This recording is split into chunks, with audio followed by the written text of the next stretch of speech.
McDB natin is, ano yung score mo? Ikaw, ano score mo? 5 lang. Ba't tayo? Hindi ko gets eh. Ikaw? Ako 60 over 100 lang, pero gets ko naman kahit konti. May sisend akong link para mag-gets mo. Sige.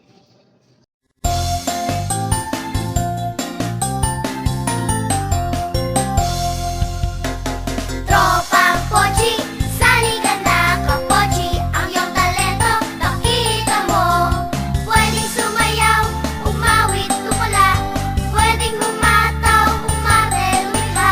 May giant keyboard din, pwedeng laruin. Pochi, Pochi, ang galing, yeah! Tropang Pochi, sali ka na kapochi.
Nasa tamang video ka na ba, be?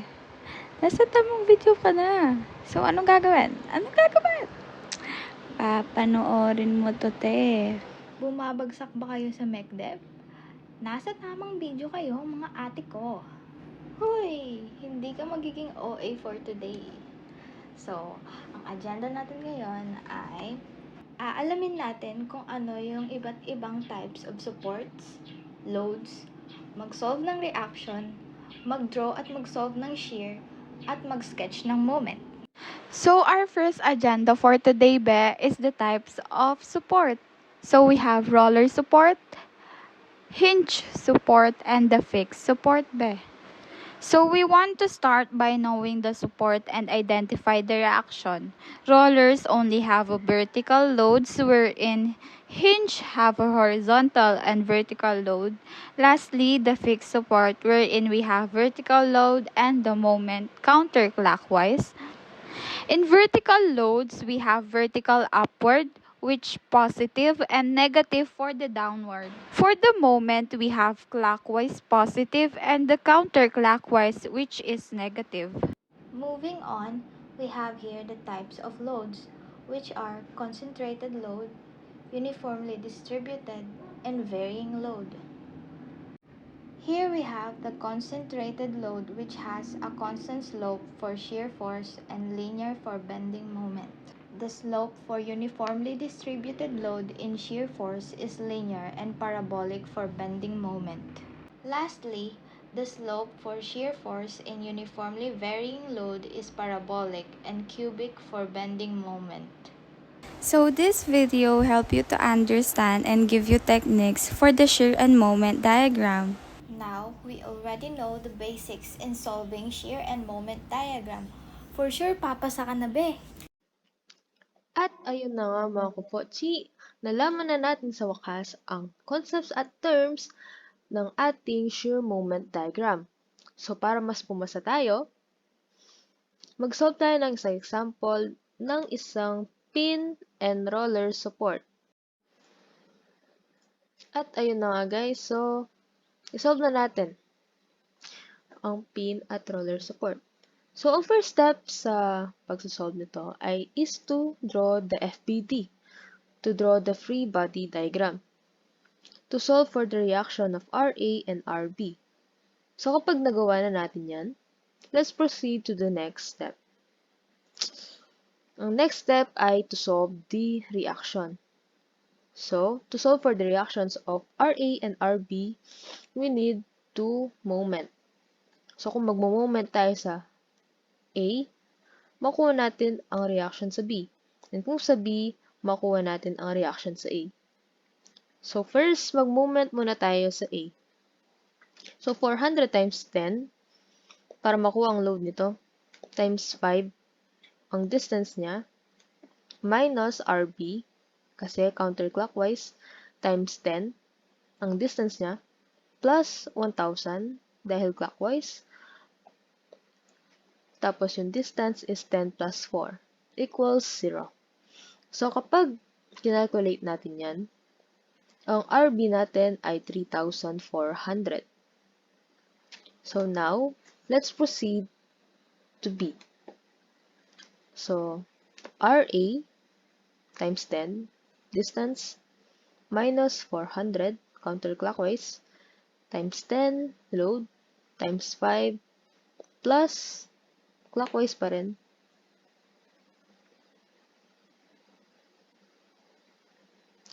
times 4, equals 0. So, ang reaction sa A is 1,600. At ayun na nga mga kapochi, nasolve na natin ang reaction sa A at reaction sa B. So, ang next step niyan is to draw and solve the shear. So, bago natin gawin lahat yan, kapag load ang pinag-uusapan, paslant ang nasa shear. Kapag reactions naman is straight line siya. So, 1,600 minus 400 times 10. Negative ito kasi pababa siya. And positive ito dahil pataas siya. So, 1,600 minus 4,000 is equals to negative 2,400. So, ito ang 0. 0 line. So, tama siya na nandito siya sa baba. So, plus 3,400 is equals to 1,000. So, 1,000 minus 1,000 is equals to 0. So, malaman natin na tama ang ginagawa natin kapag ang dulo ay 0 na. So, nag-0 ang sa atin, so tama ang ginawa natin. Ngayon at nag-graph na natin ang shear moment, let's proceed to the area. So, area 1, area 2, and area 3. So, para i-solve itong area 1 at area 2, kailangan natin ang formula ng triangle. Bali, 1/2 base times height. So, calculating, 1/2 times 1,600 times 4 is equals to 3,200. Para sa A2, negative 1/2 times 2,400 times 6 is equals to negative 7,200. At para sa A3, since rectangle siya, so base times height lang. 1,000 times 4 is equals to 4,000. So since nasolve na natin ang area 1, area 2, at area 3, let's proceed to draw and solve the moment. Kasi mag-base tayo sa area 1, area 2, at area 3 para sa graph ng moment. So, 3,200 yung area 1. Graphing, naka sad face. So, pa-sad face siya.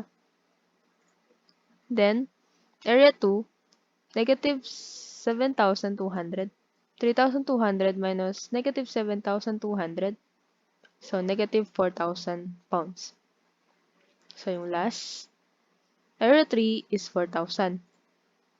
So, negative 4,000 plus 4,000 is equals to 0.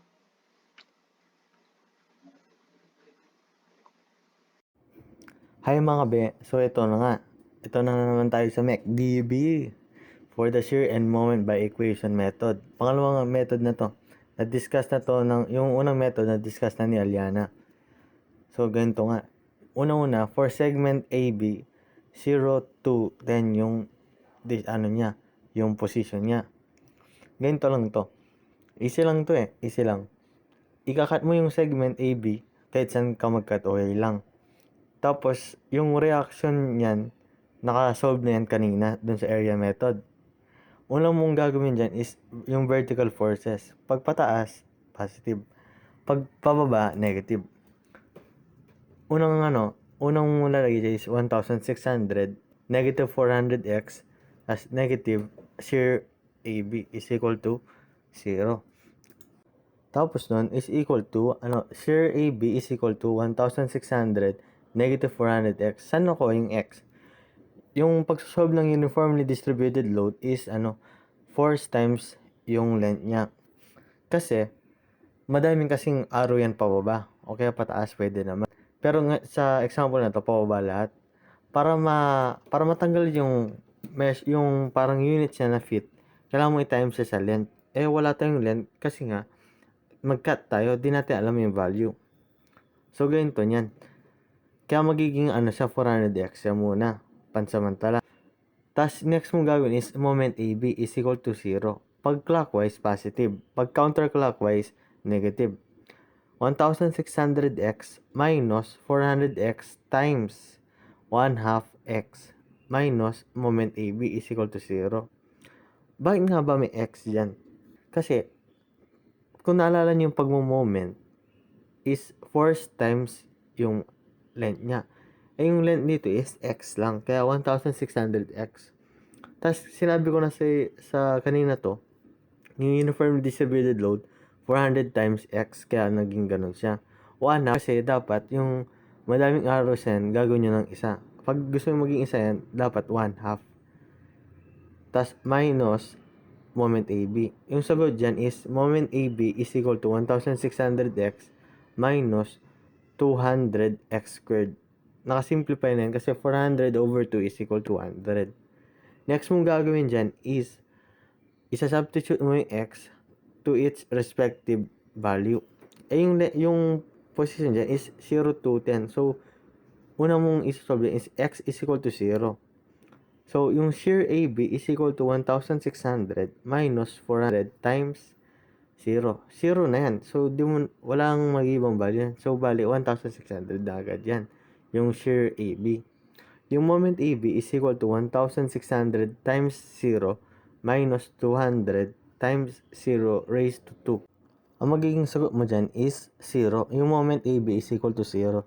Kasi nga, lahat ng mga x is value ng 0. Lahat sila may x, kaya magiging 0 siya. Next value is x is equal to 10. Shear AB is equal to 1,600 minus 400 times 10. So, magiging shear AB is equal to negative 2,400. Next naman is moment AB. Moment AB is equal to 1,600 times 10 minus 200 times 10 raised to 2 is equal to negative 4,000. Next segment naman tayo mga be. Yung next segment natin is segment BC. Naka-locate sa 10 tsaka 13. Yung gagawin mo dito is ikakain mo na naman siya, pero isama mo na yung segment AB. Pero yung uniformly distributed load is may length na siya. 10 yung length niya. So, bali, gagawin mo niyan is yung parang kanina lang, vertical force muna. Yung vertical force niya is 1,600 minus 400 times 10 plus 3,400 negative shear BC is equal to 0. Yung sagot dyan is shear BC is equal to 1,000. Yung next naman natin na gagawin is yung moment BC is equal to 0. 1,600x minus 1/2 4,000x plus 3,400x minus 10 minus moment AB is equal to 0. Bakit nga ba x minus 10 yan?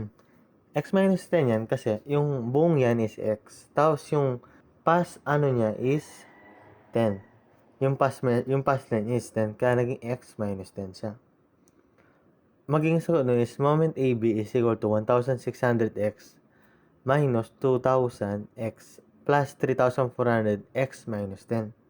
Parang kanina lang to. Yung next step is yung x sa-substitute natin sa respective niyang value. So, bali, x is equal to 10. Pero yung shear BC is equal to 1,000 na siya. So, bale, wala siyang x na kasama. Kaya, final answer na agad yan. Next naman is moment BC. Moment BC is equal to 1,600x minus 2,000x plus 3,400 x minus 10. Isa-substitute yung mga 10. Pero yung 3,400, 0 na siya kasi 10 minus x na siya. 0 na siya. So, bali yung sagot dyan is moment BC is equal to negative 4,000. Next naman is x is equal to 14. So, bali, same man lang. Shear BC is equal to 1,000 pa rin siya. Kaya ganun siya. Wala siyang x na naman eh. So, bali, yung next step naman yan is moment BC is equal to 1,600x minus 2,000x plus 3,400x minus 10. 3,400 meron na siya kasi 3,400 times 4 na siya. Bali, yung final answer natin dyan is moment BC is equal to 8,000.